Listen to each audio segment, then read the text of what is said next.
Yo, what's up, everybody? This is Keith. And Alex. And this is Sick of Talk. And I have a dry mouth. I'm going to take a drink already. Nice. And what are we up to today, Keith? You know, we're just going to talk about hardcore song. Or, in this case, an Oi song. An Oi song. Oh, yeah. Yeah. It's weird, like, in the United States, the lines between hardcore and Oi are really blurred. Yeah, because I feel like you could be a hardcore band sound-wise, and then you'll just be an Oi band because, like, of who you are, the aesthetic of the band. Or vice versa. You're an Oi band and you play hardcore shows all the time. Yeah. And the Bruisers is definitely one. I mean, toured with Blood for Blood and Agnostic Front. And Yeah. I was going to say you spoiled who we're talking about. Oh. But it'll probably be in the episode. Was I not supposed to do that? I guess we can do whatever. We didn't have a plan. We planned nothing. Yeah, this is free ball. We weren't even sure we were doing this as of last night. So, yeah, we are doing the Bruisers, Anchors Up, a song that, oh, great, my Roku screen has come back on. That looks awesome. A song that we is important to both of us for kind of a reason not related to the band. Yeah, it holds a powerful name. Yeah. So it's Anchors Up, and many of you listening were around for the venue, Anchors Up, in Haverhill, which was named after this song. Probably, if I think about it, probably my favorite venue in terms of its impact on me. I don't even have to think about it. Yeah. It's my favorite venue. There you go. My favorite place. One of my favorite places in the world. I remember when Taylor Swift put out that song with the "You Wouldn't Last an Hour" in this album, Will You Raise Me or whatever. I don't know what the length of time was. I don't remember, but a lot of people were posting Anchors Up, but I grew up at a club called the Asylum in Portland. Mm-hmm. And I was like, you wouldn't last 2 hours in the actual asylum where they raised me. It was kind of funny. Yeah. So funny story about Josh Hines, one of the greatest guys in the world, but he's sometimes funny to pick on a little bit. And this is it's a tiny pick on of Josh Hines, but I was in a band called Drug Test with him, and we all wanted to, Drug Test Records right behind me, actually. But we all wanted to do a spoof of the Bruisers logo on our record. I don't know if we were doing like a tour version or a release show version or, something like that when, we're just pandering to record collectors trying to sell extra records. Yeah. And it's cool. Yeah. Yeah. He didn't want to do it. And he was arguing, he's like, we're not an Oi band. We're not a skinhead band. Like, yeah, but it's the biggest, most important band from New Hampshire ever. Yeah. And that was, so we want to tribute that. And we're all fans. It wasn't like, it's not really in our music, but actually in the song Down the Stairs, we used Bruiser's lyric, if it's trouble that you want, then it's trouble that you'll find. There you go. That should be enough. Yeah. But anyways, Josh didn't want to do it. And then his final argument where we all gave up, and I laugh about it every time I think about it. He goes, I don't even own boots. And it's like, okay, you're just being irrational now. But we never did it. He won. He wins every argument. Don't argue with Josh Hines. You're going to lose.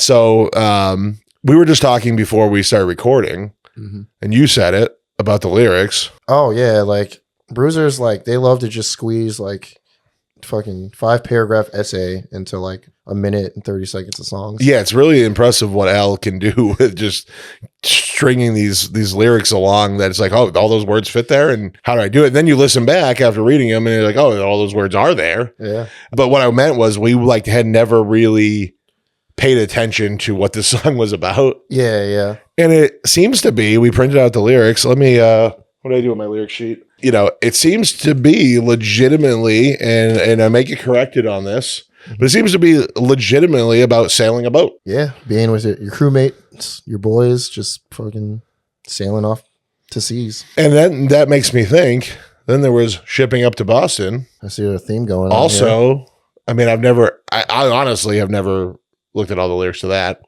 but that seems to also be a sailing theme. Yeah. Interesting. I didn't think about that till just now. But yeah, it says sailing on the seven seas. Another day is sure to please. Today, it's just like about working on a ship.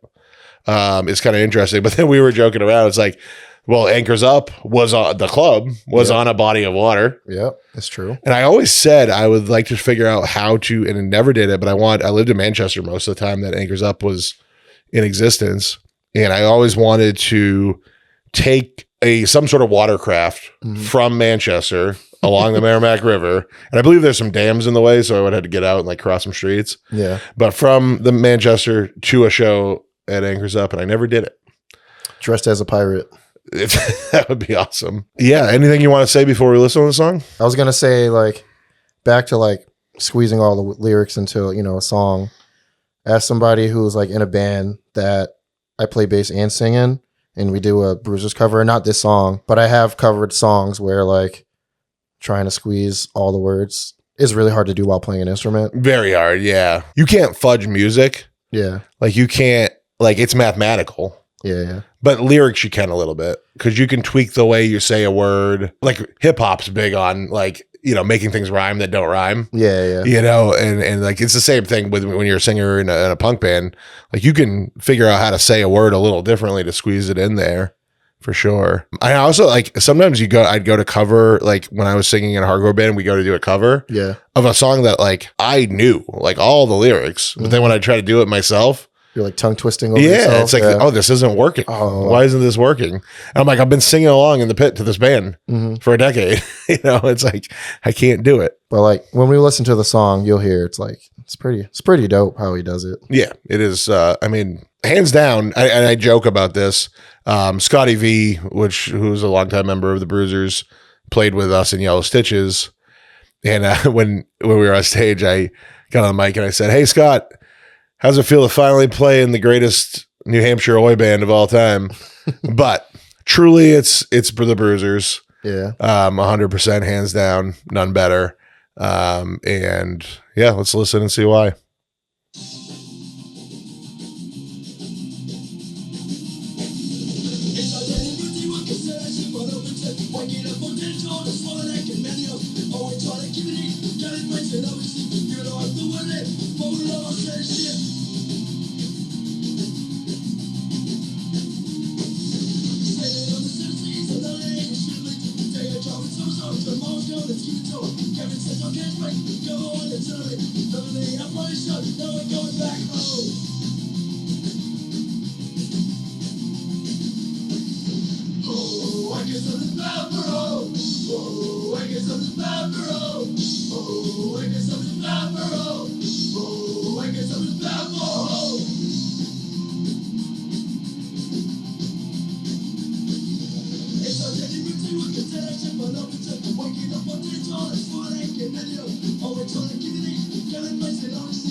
Whoa. I was like, why is this so quiet? I was turning up the volume. Then I realized these headphones cancel out quite a bit of noise when they're on. Man, that song's really got everything. Another thing that we were talking, back on the difficulty level, because like people always trash punk, in all of its subgenres for being so simplistic, like people from the outside world or like actual musicians. Like I was talking about this. I just had on La Chance Encounters, I had a local children's performer named Mr. Aaron who comes from, he has a little bit of a punk rock background and he is completely cool about it. But I've met a lot of people like him that have been, like he went to school for music and he's now music is his profession and he teaches lessons, he engineers stuff. And like, I mean, a lot of the people like that who are like really like down on punk rock on the difficulty level. But one thing I was thinking about in that song, and I hear this all the time with the Ramones, when the Ramones gets trashed on for being so simplistic, is those hi-hat what is it 8th notes or 16th notes? Yeah. I'm not very musical, but those super fast. Because, yeah, I mean, you were to play like that, like consistently. Yeah. And it's like, you think hardcore drummers are playing faster, but they're that beat is because the snare drum's hitting more often, but they're slower on the hi-hat. So like playing that type of beat on the drums is actually like for the length of time they're doing it for a whole, half an hour. I think when the Bruisers got back together, they were doing 45 minutes to an hour. Yeah. Last time. And, that's quite a bit of skill. I got a few things to say about this. So I don't know about like lineups of the Bruisers and who like as like the albums progressed, but the Intimidation EP that this is on, which I actually named my band Intimidation from, because I'm very fond of this EP. It's like my favorite. I love like that style of drum beats for like punk oi kind of stuff. So that's like my personal blueprint. Like that's what I want to replicate when I'm doing bands. I feel like as they release more and more albums, naturally a band progresses, but I feel like they get a little bit more different with the style as it goes on. So the later stuff, like Cruising for a Bruising, like gets more rock, you know, and I think if you're going to stick around for an extended period of time, you're going to kind of find yourself doing that. Otherwise it's just all going to sound the same. And they have a deep catalog.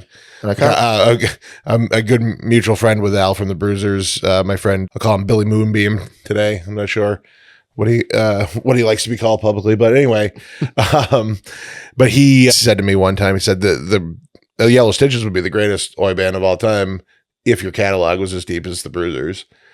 But I would say maybe not, because we might have written a bunch of dog shit if we were forcing them out, and not. The Bruisers never did that. I can listen to the complete authorized Bruisers or whatever all the way through 100 times. Like there's no skips with the Bruisers for sure. That's very hard to do. Being in a punk or hardcore band. Yeah, there's not many bands.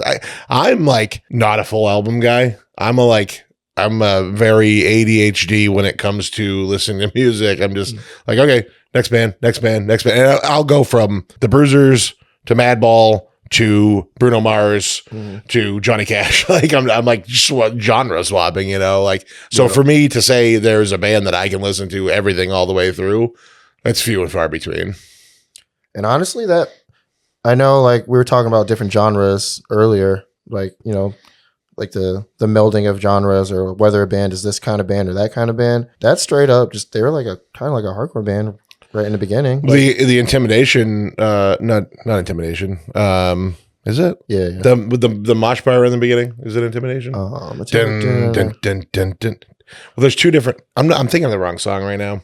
No, Intimidation's. Oh yeah. Yeah, no, but there's a different version with a slow breakdown in the beginning, right? We should have prepared better. Should have It's funny. It's like, think about the one song we're going to talk about, and then always forget that we're going to go into all the others. I should just do a whole deep dive before we start recording. But anyways, there's somewhere amongst the British catalog, there's like hardcore breakdowns. Yeah, for sure. And we talked in the beginning, they were touring with hardcore bands, so it's like not, and it sounds sonically like an 80s hardcore band, especially with the drums. I also forgot that solo in there. That thing, that rips. Like I said, that EP for me personally is like my blueprint when I'm ripping off bands. But I also like that they progressed into, a little bit more rocky, more, almost poppier. Oh yeah. Because, I say this all the time, that oi originated in England it's a European thing, and there's not as many US oi bands, but ours are all better. I always feel this way. And I feel like it's because we added to it. We took hardcore, we took other influences. Definitely. And it's like hardcore. What I found through doing my own bands is like European skinheads, they're like, so traditional. It's like they attack you for doing things that didn't fit the mold. I remember, this isn't musically, but I remember a comment on YouTube about Yellow Stitches, like beards, not skinheads. It's just like, okay, man, it's not fashion. Yeah. It is involved, but it's like, it's not a fashion. It's a lifestyle, you know? Elephant in the room with the word skinhead, because this does go on my channel that has a lot of other content, and not everybody's from the hardcore world. I'm sitting with a black guy and we're talking about skinheads. It's okay. It's fine. No, but It's fine. I'll let you take that one. What does it mean? I just want to cover this.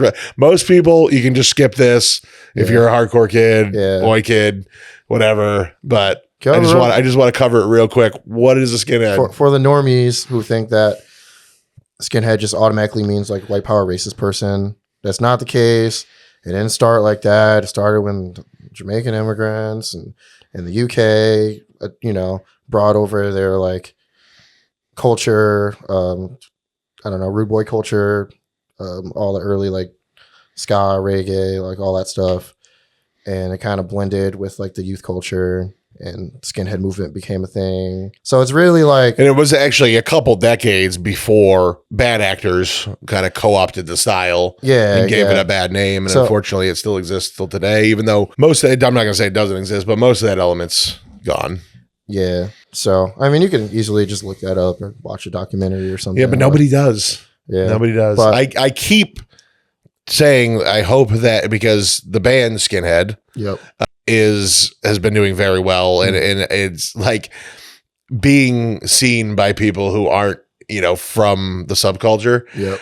I'm like, please get big enough so that I never have to explain the word again to anybody. Take it from the black guy here. Yeah. It does not equate to racism. Right. Just sometimes. Yeah. I mean, it's like like everything in life. Yeah. But it's like, I mean, it's like anything else. There's shitty people that are involved in everything. Yeah. I mean, there's, priests, preschool teachers, whatever, that do horrible things. But that's not what the movement's about. That's not what it means. It's not synonymous with racist.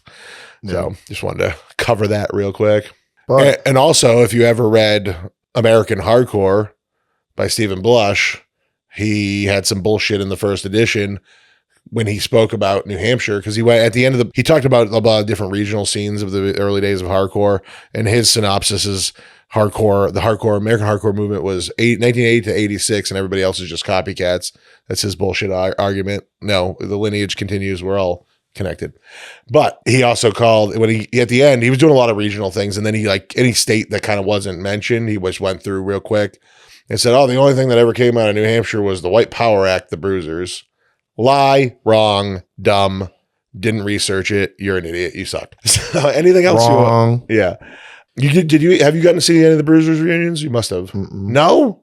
The hell? Why not? I feel like when they were playing, I didn't really like travel, or I was like touring, or just not that into them. He didn't travel, or he was doing the ultimate traveling. Or the ultimate traveling. Yeah. So early on, you were like still young and not getting out places, and then you dismissed it because you were on the road later on. Believe it or not, I didn't get my license until I was 27. I don't think I knew that. Yeah. Why?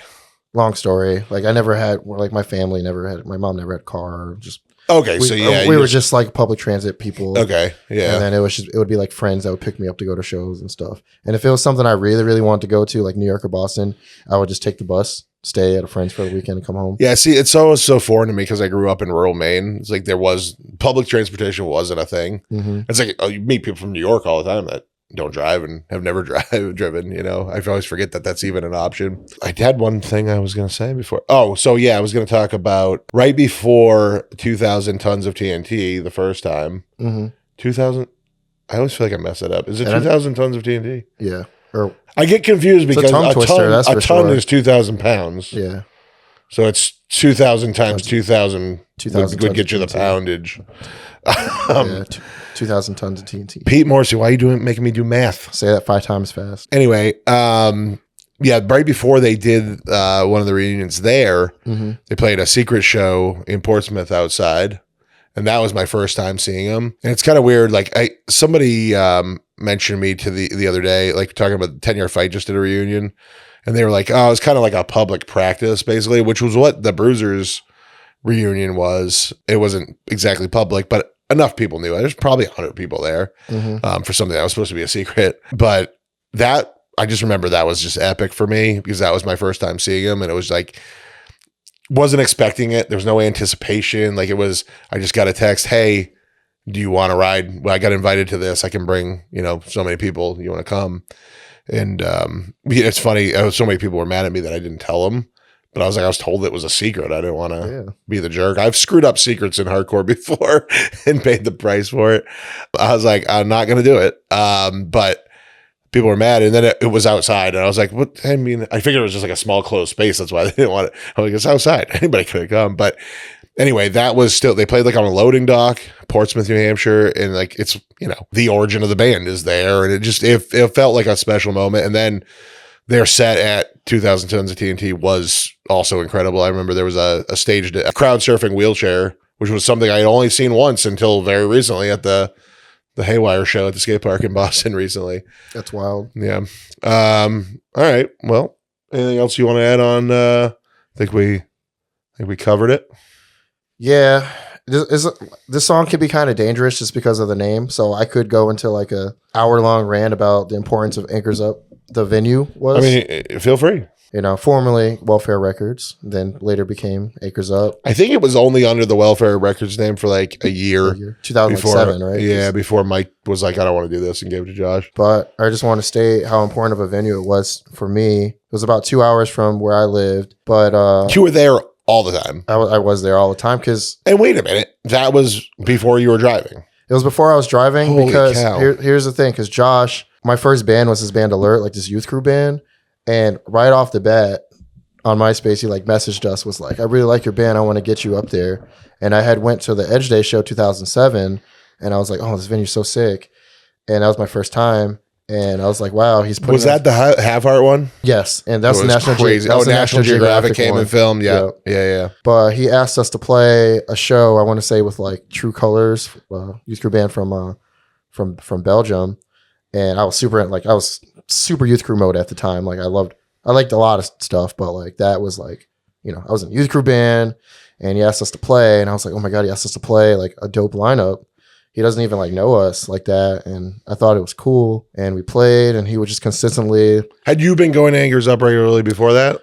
Because Josh was always big on the kids who support the scene. Like if they start bands, they're getting shows. Yeah. Like, and he would just book bands because he liked them too, but like I said, I was at the mercy of like who would drive, but because all like the dope shows would go through there, there'd be like somebody from Western Mass that would drive and bring me.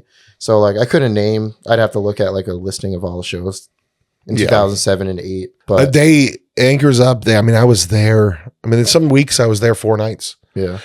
Or more. I mean, I would practice there. Sisters would practice there. There'd be, 3 or 4 shows.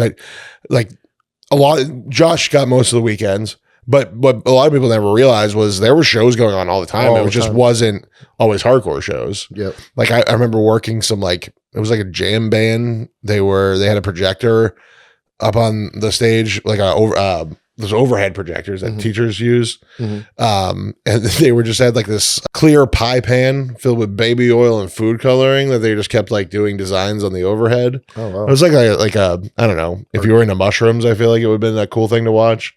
Psychedelic. Yeah. But it's like, I worked the door and it's like, he would just, make a deal with whoever wanted to book, like, hey, this is how much we need to make. And after that, we will split it or whatever. I can't remember exactly what the deal was, but like I worked a lot of those random weeknight shows like that.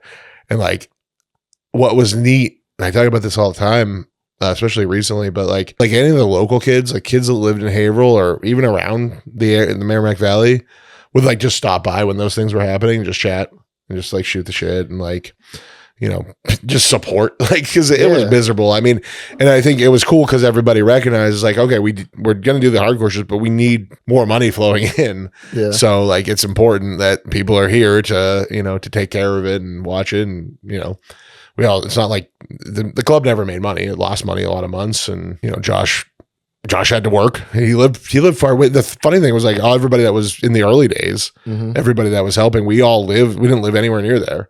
Like, we were all in Manchester or, other places in New Hampshire. So, but those early years were awesome. Yeah.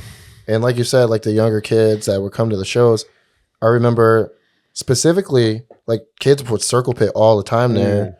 And back in late 2000s, I loved when kids would circle pit to like fast parts of bands, but it was really unique to like Connecticut because they had kind of like like a skate punky thing going on for a little bit. Sometimes Western Mass and Anchors Up, like those were like the main spots, and I always thought that was cool. Yeah, it was always like we were in those, especially not now, but in those days and slightly before, like we kind of built relationships with the Boston scene during those Anchors Up years. Yeah. But Western Mass was like, you know, we were very, even though it was so much further away, we were much more connected. I've talked about that a bunch. Yep. But like we were so connected, and like I always felt like, and I gotta stop doing this because people in Boston are gonna get mad. But like I just always felt like scenes like that, I just connected better with them because it's like nobody moved to Springfield from across the country for any other reason, like than just they had to, or you were born there. There's no, but it's like a big city like Boston's like you have people, they're tourists, you know, Blacklisted song, you know, they're tourists. There's plenty of real people that I love from Boston, but like it just didn't have, they had that like turnover of people. And it's like, had this kind of like, you know, adult playground, like all the real legit Boston people are from Brockton, Stoughton, you know, Quincy, and then you had like Malden and, you know, those like, you know, everybody from, you know, the Carrier and Bonus Armies, like nobody lived in Boston proper for the most part. And like, you know, the people in Boston were college kids, like largely. So like, yeah, I always felt very, did we lose our camera? I think we did. All right, we're back on video. We would have never lost audio. So the audio will continue. I'll have to edit in a little, and now Netflix is on because I sat on the remote. We're going well. We're doing well. Oh, K-pop Demon Hunters, my favorite. You got to keep. Wait, what? K-pop Demon Hunters. Interesting. Is that not on your radar? It's not on my radar. That's surprising. It is. I thought you knew everything in Asia. But I did. I did recently get rid of Netflix. K-pop Demon Hunters is it's a very kiddie.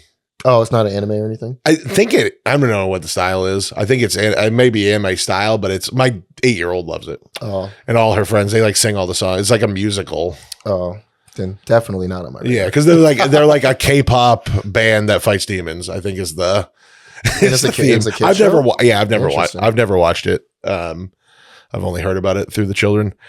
Anchors Up. We were talking about Anchors before the camera went out. But yeah, it's always been good to me. Like the people I've met through there, like kind of like welcomed me in. And, you know, to this day, I don't know if I met you there. We definitely met. Like, and we didn't like become like friendly till later on, but like, I mean, we were friendly, but we definitely met. There was a video I saw the other day of just like a bunch of people like dancing to like pop songs after a show. And like, I was recording and you're in it. Like you're 5 feet from me. And we were hanging out after a show. It wasn't we had to have hung out. Yeah. I definitely remember you being there. And like you're in every picture and video. I just don't remember if I met you there. Yeah. Or was it in Western Mass? I wasn't exactly the friendliest person either at that time. Yeah, I can get into that too, but tell me the story of me throwing a man off a balcony that you told me when you got here. Or just allegedly. Yeah, allegedly. Yeah. All right. Well, that was Sick of a Talk. And the camera going off means we went over a half an hour, which is lengthy for Sick of Talk. So it's a thick episode. Well, it's a thick episode, just like my gut. Same. You ain't got shit. So we'll see you next time. We're about to record a bunch of these, but Keith's going to be in a different shirt. So it looks like we didn't do it on the same day. God damn it. And I'll be on all the same clothes. Nice. Yeah. See you next time. Peace.